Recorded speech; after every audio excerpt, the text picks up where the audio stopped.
Nenek Wang, seorang bidan, baru saja tertidur ketika seekor harimau besar seputih salju langsung menerobos masuk. Nenek Wang terkejut hampir pingsan dan hendak berteriak meminta pertolongan. Tiba-tiba harimau itu berkilauan dan berubah menjadi seorang pria berkulit putih yang kekar. Pria itu langsung berlutut di depannya. Dia mengangkat 2 yuan bao emas yang berkilau di tangannya, suaranya hampir serak. Nyonya, tolong selamatkan saya, istri saya sedang dalam persalinan sulit dan nyawanya terancam. Saya memohon Anda untuk ikut dengan saya. Begitu Nenek Wang mendengar bahwa nyawa ibu yang melahirkan terancam, dia segera melupakan segalanya. Dia mengambil bundel kain untuk membantu melahirkan dan mengenakan pakaian sebelum bergegas keluar. Saat pria itu melihat dia setuju, dia langsung berubah kembali menjadi seekor harimau besar seputih salju. Huruf Wang di dahinya bersinar gelap. Dia merangkak di tanah dan membiarkan Nenek Wang menaikinya. Semoga mereka yang menonton video ini mendapatkan keberuntungan dan kesuksesan. Nenek Wang juga sudah berpengalaman. Dia menenangkan diri, duduk di punggung harimau, dan menggenggam bulu harimau dengan erat. Harimau putih itu mengeluarkan suara rendah dan melesat keluar dengan kecepatan luar biasa. Cepat seperti kilat, pepohonan di pinggir jalan tampak melesat ke belakang. Dalam waktu kurang dari setengah dupa, mereka sampai di pintu gua di dalam pegunungan. Mereka melihat seekor harimau betina terbaring di tanah.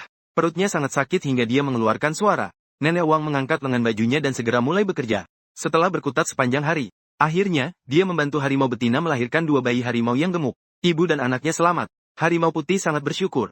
Dia memberi Nenek Wang 1 kantong kain penuh yuan bao emas. Dia juga menyelipkan 3 helai kumis harimau putih kepadanya. Dia berkata, Nenek, simpan kumis harimau ini baik-baik. Jika suatu saat menghadapi masalah sulit, nyalakan 1, saya akan segera datang dan memastikan kamu aman. Nenek Wang kembali ke rumah. Dia menggunakan yuan bao emas untuk menikahkan anaknya. Awalnya berpikir bisa menikmati masa pensiun dengan tenang. Siapa sangka menantu yang masuk adalah seorang yang berhati jahat. Tidak lama kemudian, dia merasa Nenek Wang sudah tua dan tidak berguna. Setiap hari tidak memberi makan dengan baik. Akhirnya, dia langsung mengusirnya untuk tinggal di kandang sapi. Anak laki-lakinya yang sebelumnya tampak cukup jujur. Setelah menikah, dia langsung menjadi kura-kura yang menyembunyikan kepala. Lemah seperti buah kesemek yang busuk. Apapun yang dikatakan menantunya, itulah yang terjadi. Ibu biologisnya diperlakukan seperti ini. Bahkan tidak berani bersuara. Nenek Wang setiap hari hanya bisa pergi mengambil daun sayur busuk untuk dimakan. Beberapa kali dia ingin mengambil jenggot harimau. Tapi saat dia mengingat itu adalah urusan keluarga, dia menahan diri. Musim dingin tahun itu sangat dingin. Kandang sapi bocor di sana-sini. Nenek Wang hampir membeku. Tidak ada cara lain selain memanggil anak dan menantu perempuannya. Dia berkata, Ibu, ini masih ada yuan bao emas yang tersisa. Kalian harus berbakti kepada saya dengan baik. Jika kalian merawat saya akan memberikan semuanya kepada kalian. Begitu menantu mendengar ada yuan bao emas, matanya langsung berbinar. Wajahnya berubah lebih cepat daripada membalik buku. Dia segera membantu Nenek Wang kembali ke rumah utama. Mereka melayaninya dengan makanan enak dan minuman. Lebih penuh perhatian daripada anak perempuan kandung. Namun, setelah beberapa hari, dia mencari ke seluruh rumah tetapi tidak menemukan yuan bao emas. Dia segera menunjukkan wajah aslinya. Malam itu, dia berdiskusi dengan suaminya. Kita telah ditipu oleh orang tua ini. Dia hidup hanyalah beban.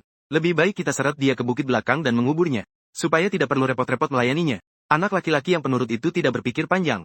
Dia langsung mengangguk setuju. Pasangan itu menggali lubang besar sepanjang malam. Begitu pagi tiba, maka mereka mengikat tangan dan kaki Nenek Wang yang sedang tidur. Mereka melemparkannya ke dalam lubang dan menutupnya dengan tanah. Nenek Wang menangis dengan penuh rasa sakit. Terpaksa, dia mengeluarkan jenggot harimau dan berteriak. Harimau putih, tolong aku. Suara itu baru saja selesai. Suara menggeram harimau yang mengguncang gunung terdengar. Harimau putih besar datang menyerbu dengan belasan harimau. Dengan 1 cakar, dia menerbangkan pasangan itu. Harimau putih mengaum kepada mereka berdua. Domba tahu menghargai budi. Bebek memiliki maksudnya membalas budi. Kalian bahkan menyakiti ibu kandung kalian. Bahkan makhluk pun tidak sebanding. Pasangan itu ketakutan sampai nyaris kehilangan jiwa. Berlutut di tanah dengan nekat membungkukkan kepala. Menangis dan berteriak bahwa mereka pasti akan berbakti kepada ibunya mulai sekarang. Nenek Wang berhati lembut. Memohon belas kasihan untuk mereka. Harimau putih baru mengampuni mereka.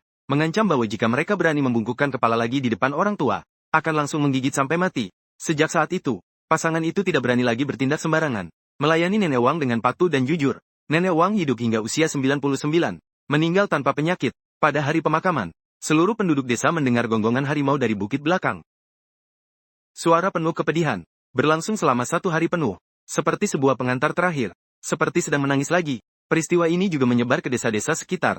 Setiap orang berkata, bakti kepada orang tua adalah hal yang wajar. Orang-orang yang tidak berbakti kepada orang tua, akhirnya pasti akan mendapat balasan.